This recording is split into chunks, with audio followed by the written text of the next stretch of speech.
Aujourd'hui, 3 juin 1835, 1h après-midi. Nous, François-Édouard Baudouin, juge de paix du canton d'Aunay, assisté de Louis-Léandre Langlinet, notre greffier. À 11h30 au midi, j'étais là sur ma porte. J'ai vu la fille Victoire Rivière, ma petite fille, que son frère tenait par les cheveux. Elle voulait sauver. Mon petit-fils avait une serpe qu'il tenait levée sur sa sœur. Je me suis approchée, j'ai crié « Mais, malheureux, qu'est-ce que tu veux faire ?» Aussitôt, il a porté plusieurs coups de serpe sur la tête de sa sœur. Il est tombé mort à ses pieds, qui donne sur le chemin qui va au bourg. J'ai mis la tête dans la maison. J'ai vu les cadavres, sa mère et sa sœur. Mon Dieu, que malheur, mon Dieu, que malheur. Une femme.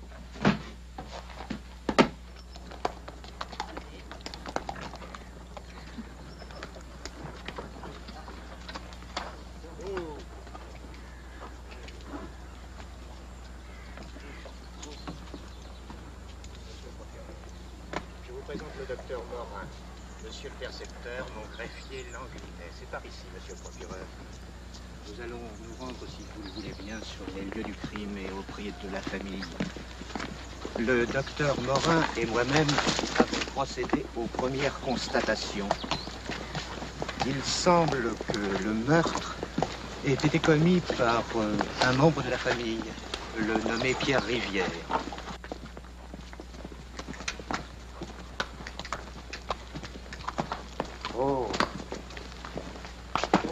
Je vous présente l'abbé Suriré, curé de la paroisse, monsieur le procureur. Voyez-vous, mon père? C'est la famille.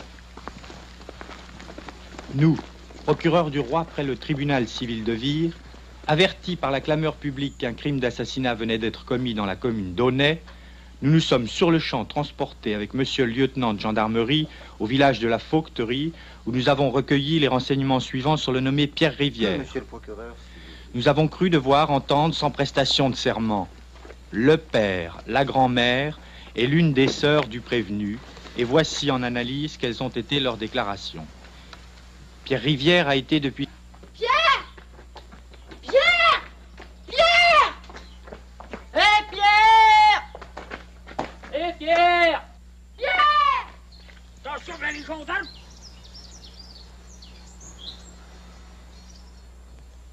Malgré les recherches faites dans le pays du nommé Rivière, ce coupable n'a pas pu être mis sous la main de la justice.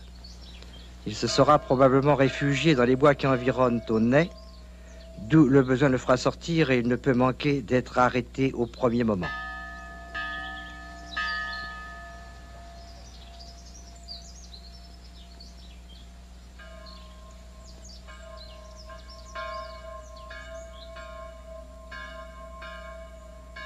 Jusqu'à présent, l'arrestation du jeune Rivière d'Aunay n'a point été faite. Dans le pays, beaucoup de personnes pensent que ce misérable s'est donné la mort et qu'au premier jour, on retrouvera son cadavre dans quelques pièces d'eau.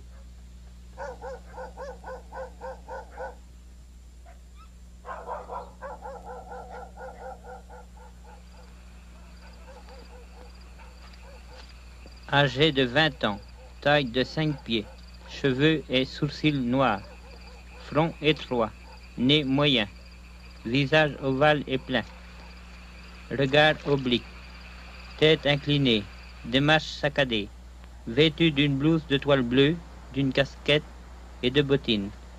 Le procureur du roi de l'arrondissement de Vire invite à faire les recherches les plus actives.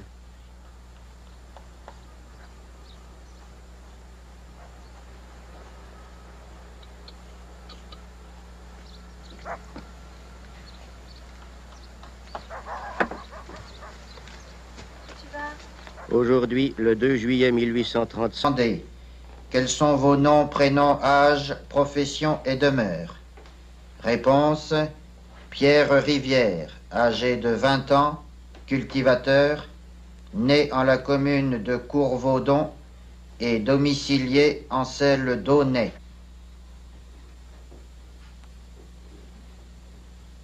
Pour quel motif avez-vous assassiné votre mère, votre sœur Victoire et votre frère Jules?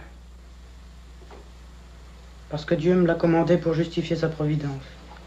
Ils étaient unis. Qu'entendez-vous quand vous dites « ils étaient unis » ? Ils étaient d'accord tous trois pour persécuter mon père. Vous venez de dire que Dieu vous avait commandé les 3 assassinats qui vous sont reprochés.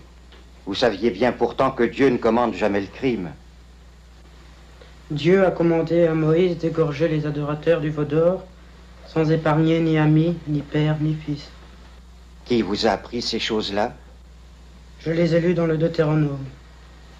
Moïse, en donnant sa bénédiction à la tribu de Lévi, dit: votre grâce et votre plénitude ont été données au saint homme que vous avez choisi, qui a dit à son père et à sa mère: je ne vous connais point, et à son frère: je ne sais qui vous êtes.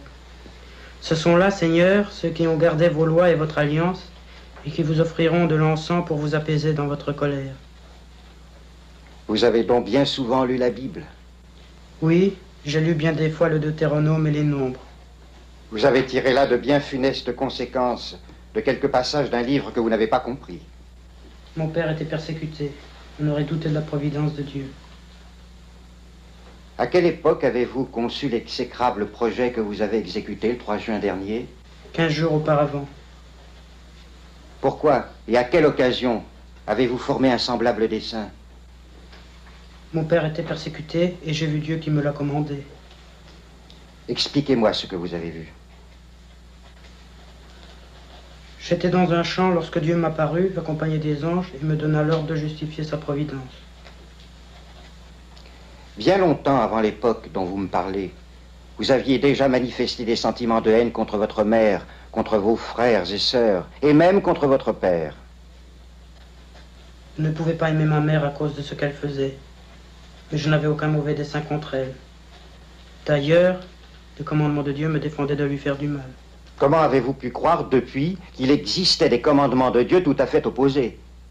Parce que j'étais suscité particulièrement de Dieu, comme les Lévites le furent, bien que les mêmes commandements existassent.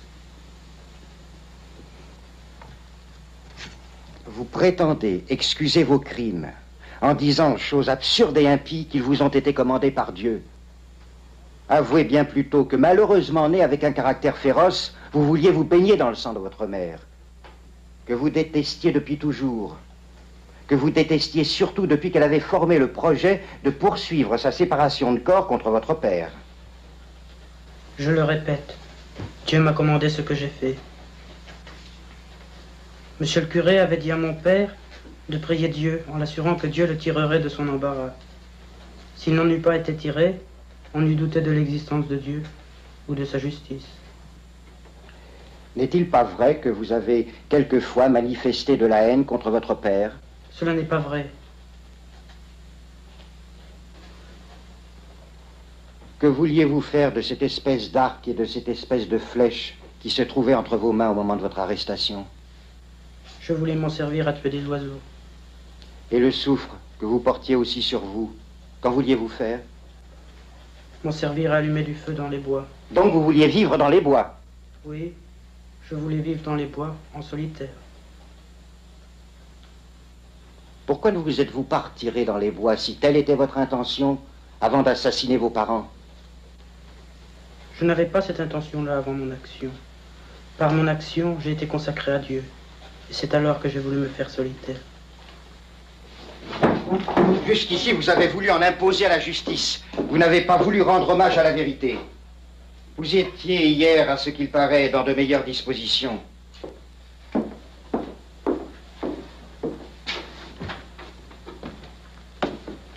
D'après cet homme à qui vous en avez parlé, dites-nous aujourd'hui franchement, quelle cause a pu vous pousser à assassiner votre mère, votre sœur et votre frère? J'ai soutenu là un système et un rôle que je ne veux pas soutenir plus longtemps. Je vais dire la vérité. C'est pour tirer mon père d'embarras que j'ai fait cela.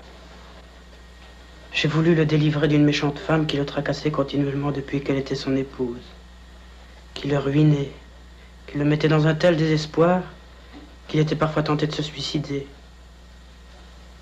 J'ai tué ma sœur Victoire parce qu'elle prenait le parti de ma mère.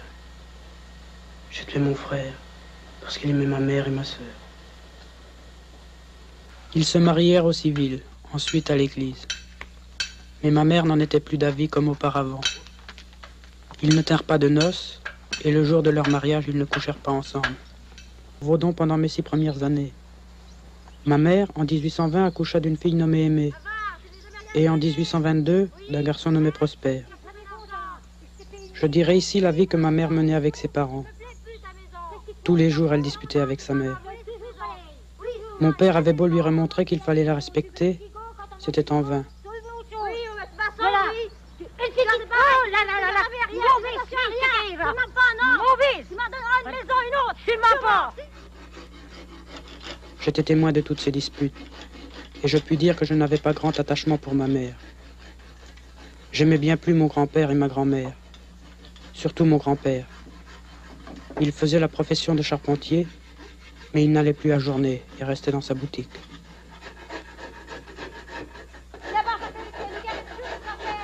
On a entendu dire dans le public qu'il aurait poursuivi des enfants avec une faux. Mais on disait aussi que ce n'était de sa part qu'une plaisanterie. On n'aurait plus songé à ça sans les meurtres qu'il a commis. Il paraît que plusieurs de ses voisins lui auraient vu faire à différentes époques des actes qui indiqueraient un état d'aliénation mentale.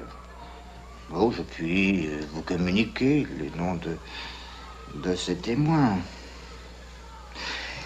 Mais l'accusé m'avait toujours paru d'un naturel fort doux. Il passait pour idiot dans le village, et même dans toute la paroisse. Mais je ne le croyais pas tel. Je lui ai toujours attribué, au contraire, une aptitude pour la science. Et il avait une mémoire prodigieuse.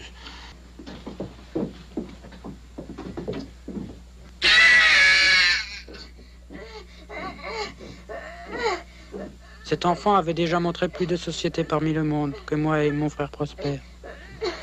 Aussi mon père l'aimait-il. Cependant, ma mère lui apporta 2 lettres. L'une de Madame Aud et l'autre du percepteur, pour payer ses dettes. Seigneur, en faites-vous voir encore de plus dur. Mon pauvre petit, tu vas bientôt être débarrassé de ce monde. Tu vas là au ciel. Ah, tu te taires. Non, je ne l'abandonnerai pas. Je ne l'abandonnerai pas. Pauvre petit qui disait, maman est laissée, j'ai plus de force que vous. Je vais m'échapper. Oh, où veux-tu aller, mon pauvre fils?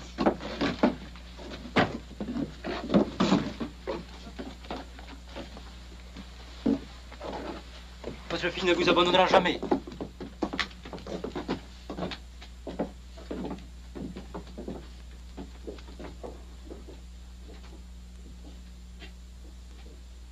Elle a trouvé le juge Foucault à Vire pour obtenir une séparation de corps.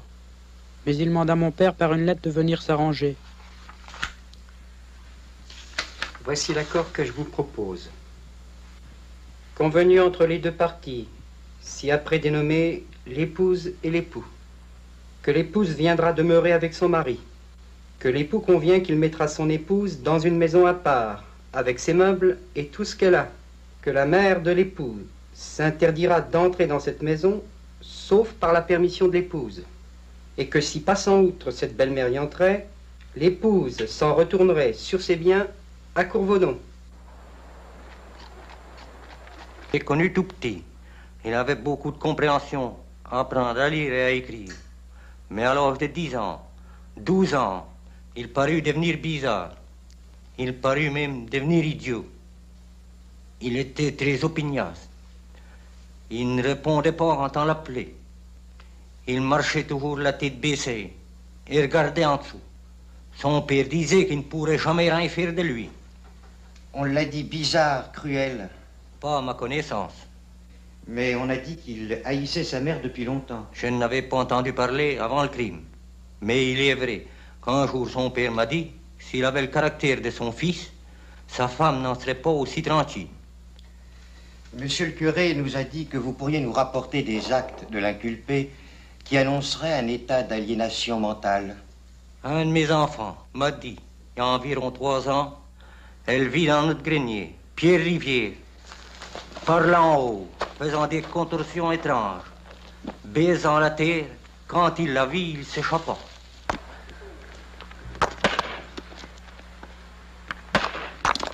Assez! Arrête, là! Y en a assez? Tu vois pas que tu vas faire du mal au cheval, non?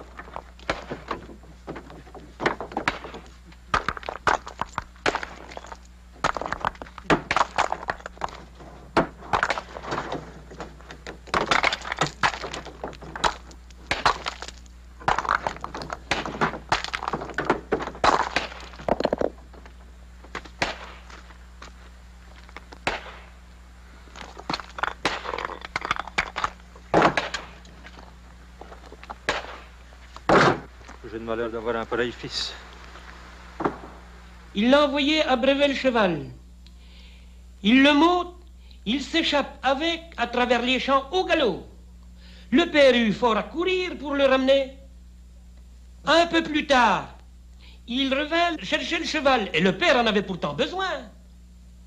Eh bien, il est réchappé avec... Un jour, il dit qu'il allait baiser, faire comme les vaches. Sauter en l'air et lever la queue.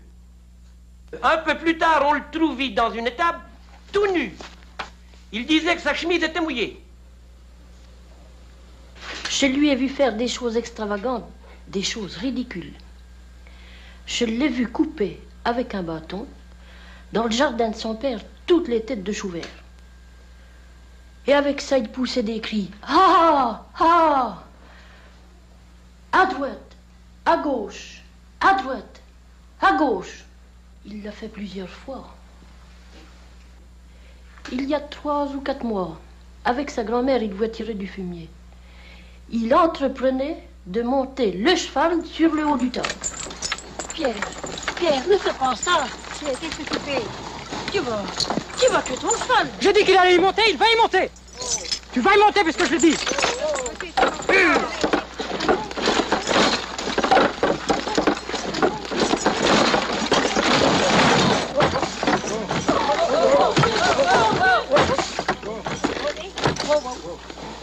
Non, il n'y a pas de mal.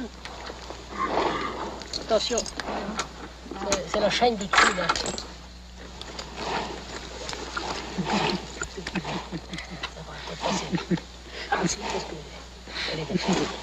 Joue.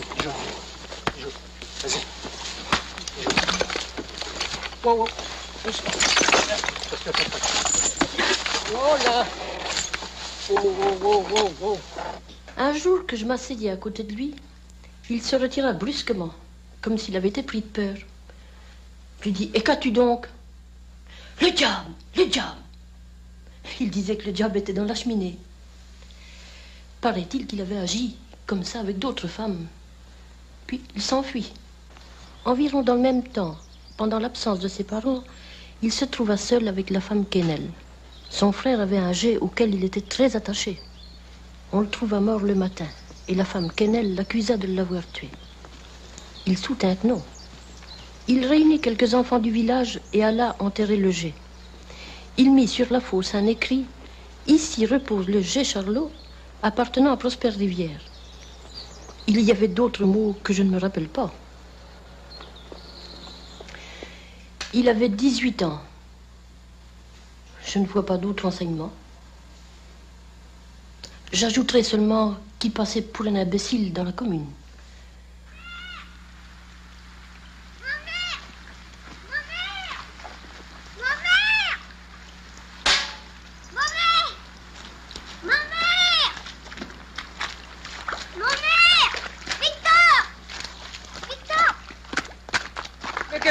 Malheureux. Il y a 1 an peut-être, il a pris le fils de mon patron et puis il l'a porté dans l'eau où je lui faisais manger son cheval, en lui disant qu'il voulait le faire manger par le cheval. Et alors? Et alors, l'enfant a tellement été effrayé qu'il ne voulait plus passer devant la maison des Rivières. Et avec les animaux? Il était cruel aussi. Comment? Eh bien, il attrapait des grenouilles dans les lavoirs, Et puis il s'amusait à leur décoller la peau. Et puis il crucifiait des oiseaux vivants sur des arbres loin des maisons. Plusieurs fois, je l'ai vu rire d'une façon imbécile.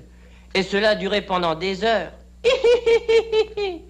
Avec les enfants, il était très dur aussi. Il les portait sur la margelle du puits. Et puis, il leur disait sur le bord, « Je vais te jeter dedans. » Une fois, je l'ai vu courir après le chat, avec un croc à fumier. Aussitôt, nous avons crié après. Eh bien, il nous a encore répondu en riant. Avec les oiseaux et les grenouilles, eh bien, il les crucifiait. Il les clouait sur une planche, par les 4 pattes. Ma mère continua de faire mal. Elle continua ses niaises envers mon père, disant partout qu'il la faisait périr, et la battait continuellement. Elle se mit à chercher des avis chez ses avocats du pays pour voir comment elle pourrait obtenir une séparation. Elle fut consultée un maçon. Souvent revenir, il ne prenait jamais le chemin fréquenté. Il causait tout seul, la tête levée, comme s'il causait avec les arbres.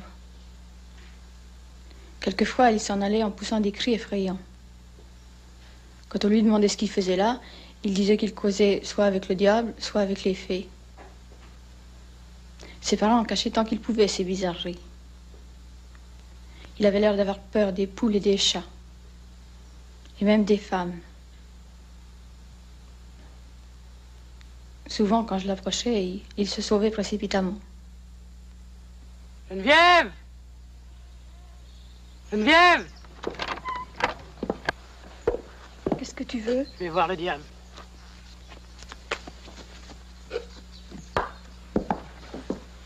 C'était 15 jours avant le crime.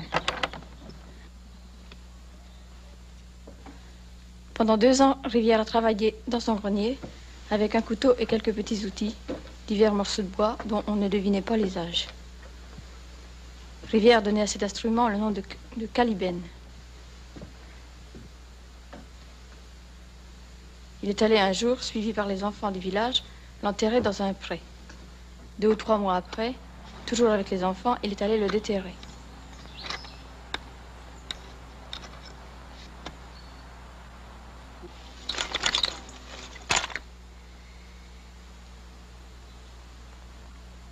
Je marquais, oui, il se roulait par terre, il riait comme ça.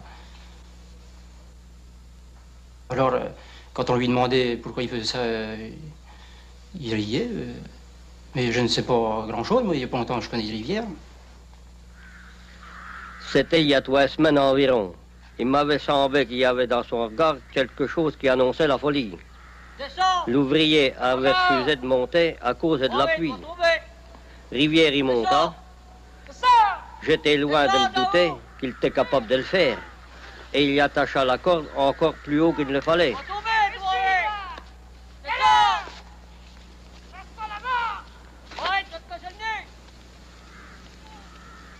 En ça donc, il se laissa tomber et 10 à 12 pieds de haut. Ce qu'il avait fait ce jour-là me confirma dans l'idée qu'il était fou. Cela vous arrivait très souvent.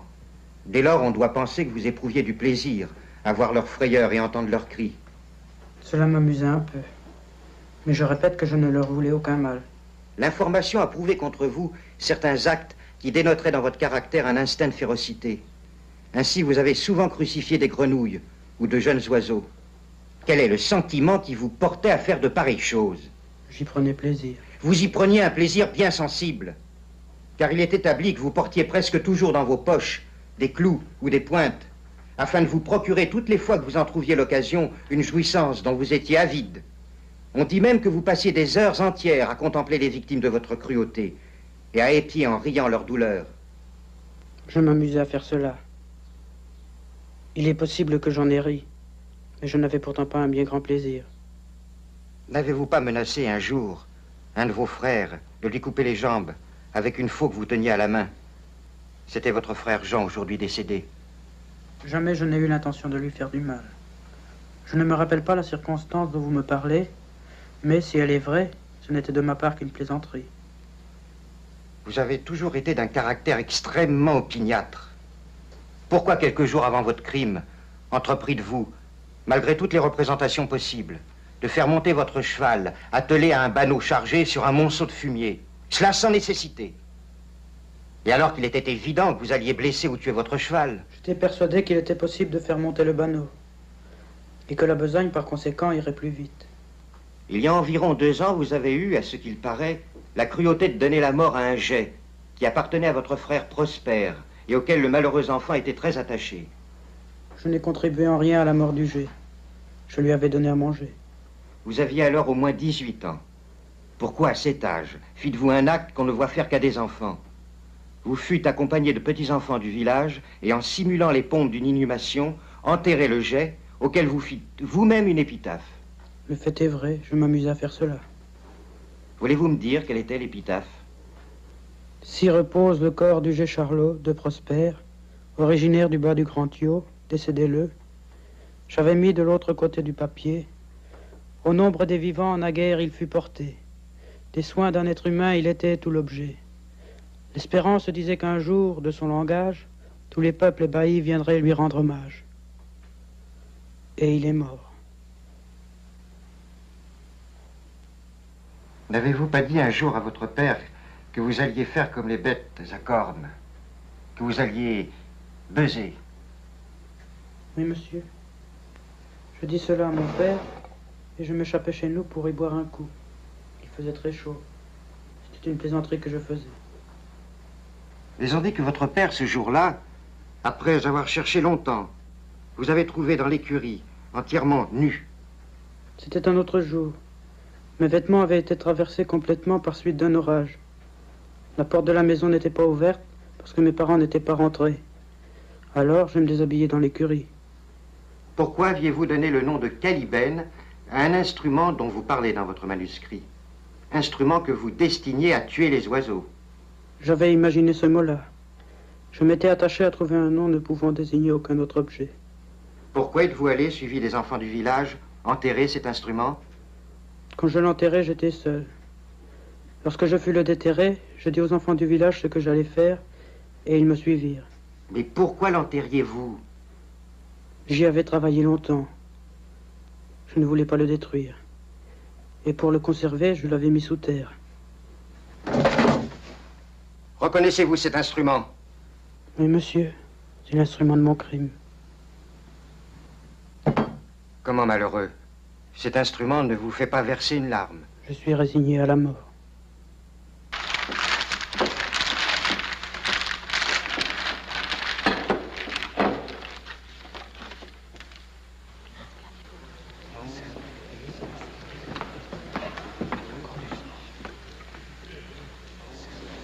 Regardez-la, encore teintée du sang de votre mère et de votre sœur, et de votre frère.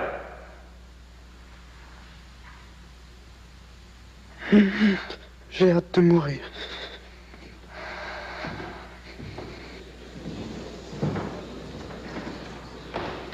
Et pourquoi en avoir frappé votre jeune frère? Aviez-vous de la haine pour cet enfant innocent? Il aimait ma mère.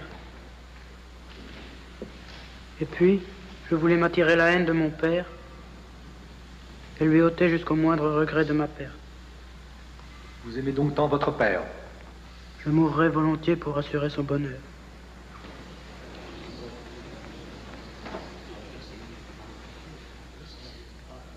Je me résume. Pierre Rivière n'est pas aliéné. Et ceci pour 2 raisons. Premièrement, parce qu'en étudiant sa constitution physique, on ne trouve aucune cause qui ait pu déranger les fonctions de son cerveau. Deuxièmement, parce que son état mental ne peut se ranger dans aucune des classifications adoptées par les spécialistes. Ainsi, Pierre Rivière n'est pas monomane, puisqu'il ne délire pas sur un seul et unique objet. Il n'est pas maniaque, puisqu'il n'est pas dans un état habituel d'agitation. Il n'est pas idiot, puisqu'il a écrit un mémoire plein de sens. Et enfin, il n'est pas en démence, ainsi qu'il est facile de le voir. Donc, Pierre Rivière n'est pas aliéné. Je me résume. Pierre Rivière est depuis sa première enfance atteint d'aliénation mentale. Son aliénation trouve sa cause dans la famille même de Rivière où la folie est héréditaire. On la retrouve tout entière dans le calme avec lequel il l'exécute et dans la manière dont il en parle immédiatement après. La rédaction de son mémoire est loin d'exclure la possibilité d'une aliénation antérieure au parricide. Le retour de Rivière à des idées plus saines pourrait n'être pas de longue durée. Et s'il n'est pas coupable, il est néanmoins dangereux. La société a donc le droit de demander non pas la punition de ce malheureux, puisque sans liberté morale, il ne peut y avoir de culpabilité, mais sa séquestration par mesure administrative comme le seul moyen qui puisse la rassurer sur les actes ultérieurs de cet aliéné. Très tôt, vous le savez, il assistait aux querelles de ses parents. Tout de suite, il avait choisi. Sa mère ne trouvait pas grâce à ses yeux. Il refusait même de demeurer avec elle. À elle, il réservait la haine. Ce n'était pas encore assez. Il se voulut justicier. Son instinct sanguinaire allait lui faire découvrir l'instrument. Vous savez dans quelles horribles circonstances il mit fin à la vie de celle qui lui avait donné le jour.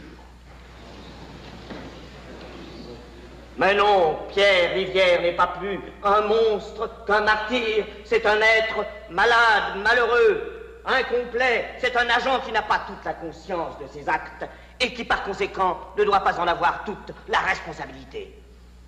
Et parce que son genre d'affection était ignoré et nouveau, on a déclaré monstre aux instincts féroces dont il importait d'être délivré, sans penser qu'il y avait plus que de l'hésitation à ressentir lorsqu'en tranchant de pareilles questions, c'est une tête humaine que l'on va trancher.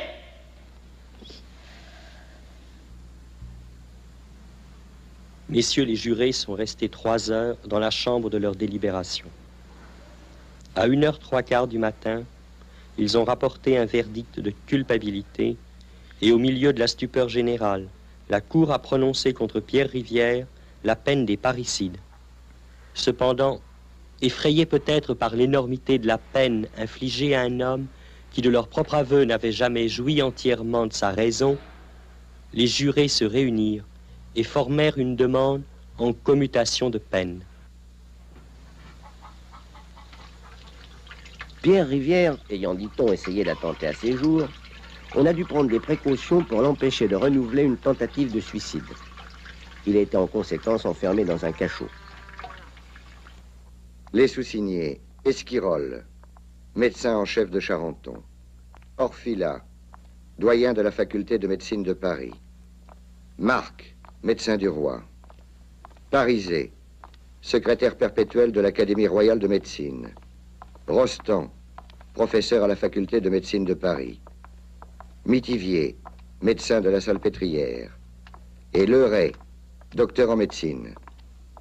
Loin de partager l'opinion de M. Bouchard, approuvant au contraire les conclusions énoncées dans la consultation de M. Vastel, sont unanimement d'avis et déclarent, premièrement, que depuis l'âge de 4 ans, Pierre Rivière n'a pas cessé de donner des signes d'aliénation mentale.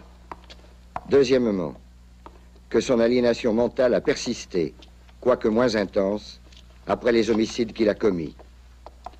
Troisièmement, que ces homicides sont uniquement dus au délire.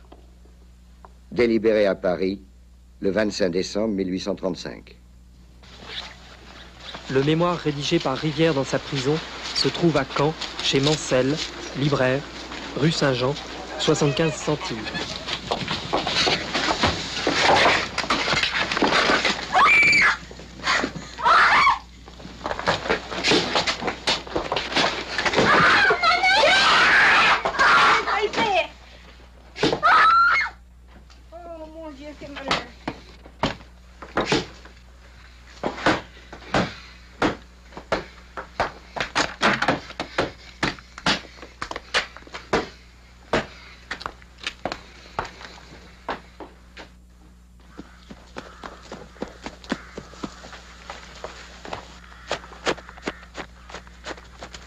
J'entrai dans la maison de ma mère et je commis ce crime affreux.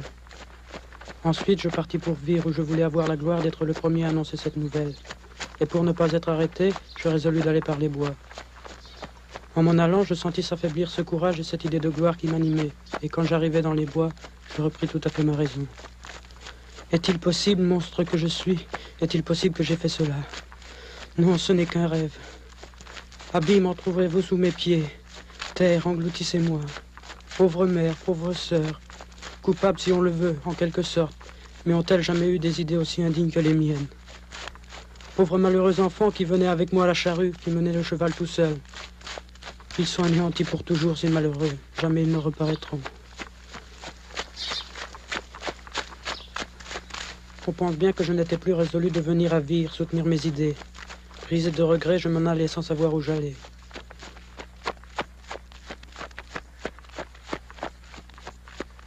Je n'avais pas dîné le mercredi. Je n'avais d'autre argent que 14 sous qui se trouvaient dans ma poche. Le soir, me trouvant dans les bois près de Ménil-au-Souf, je résolus de me tuer, craignant que l'on accusât peut-être mon père de complicité. Mais la crainte des jugements de Dieu me retint. Enfin, je résolus de me conformer à mon état, vu que le mal était irréparable. Je mangeais plusieurs sortes d'herbes, telles que du pain de coucou, de l'oseille, et aussi des champignons, et je pensais que je vivrais d'herbes et de racines jusqu'aux événements qu'il pourrait en survenir. En attendant que les fraises, les moreaux et les mûres fussent mûrs, je résolus d'aller sur les bords de la mer pour y vivre de crabes, de moules et de huîtres. Je partis le vendredi soir, je voyageai les nuits suivantes et j'arrivai à Port-en-Bessin le mardi après-midi.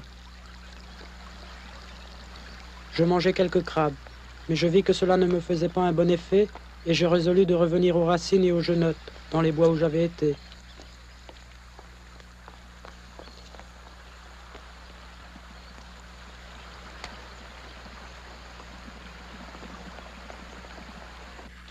Marianne Beauvais, qui est maintenant servante chez Dupont, aubergiste à Juvigny, me vit passer, mais je ne me retournai pas. Le jeudi, j'étais de retour dans les bois du Ménil-au-Souf.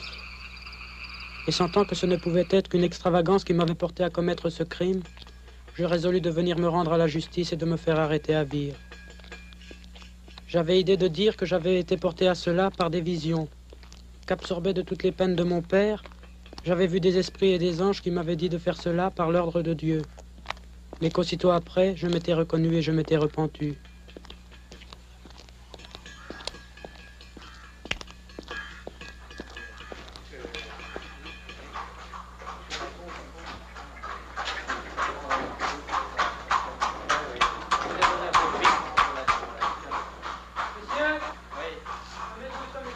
Je demandai la demeure du commissaire de police. Mais les voyant toujours indifférents à mon égard, je résolus de retourner dans les bois.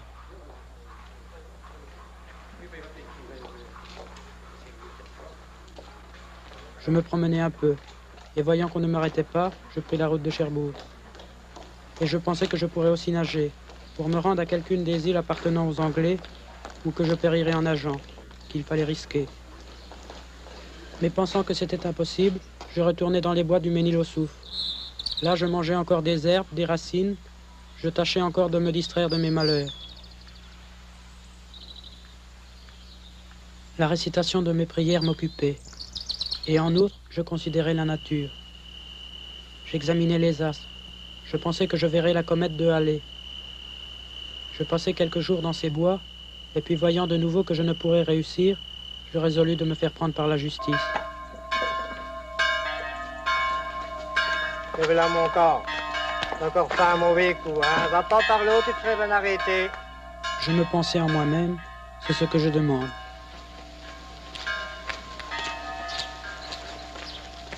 J'avais le ventre si vide que je le liais avec mon mouchoir de cou pour que cela fût plus facile à marcher. Je pensais toujours qu'on m'arrêterait. À Flers, un dimanche, je me mis à fouir des genottes dans un fossé. Tous ceux qui passaient étaient étonnés. Et personne ne m'arrêtait, et il se trouva quelqu'un qui me donna du pain et du cidre.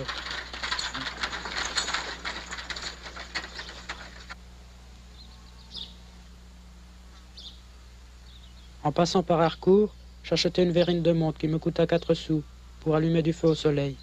Et voyant qu'elle ne faisait rien, je la cassai. J'achetai encore 2 liards d'amadou et 1 sou de soufre. Et avec des pierres à feu que j'avais ramassées sur la route, j'allumai un feu et je fis rôtir un jeune mauvais que j'avais pris dans une haie.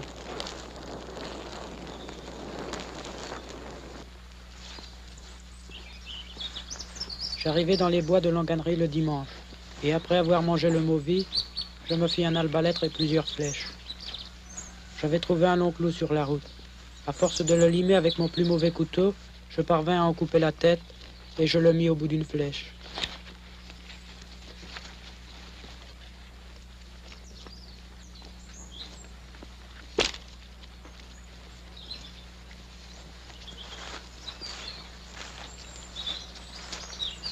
Je passai 4 jours dans ces bois, et je me pensais, où je serais arrêté, où je vivrais de cette manière, où je mourrais.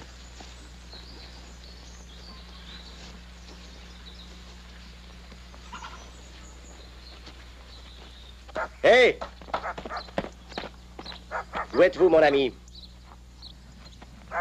Je suis de partout. Avez-vous des papiers? Non. Qu'allez-vous faire par là? C'est Dieu qui me conduit, et je l'adore. Comment vous appelez-vous? Rivière. Ah oui. Venez avec moi, j'ai quelque chose à vous dire. C'est vous qui avez tué votre mère? Oui. C'est Dieu qui m'a suscité. Il me l'a commandé. J'ai obéi à ses ordres. Il me protège. Montrez-moi donc ce que vous avez là.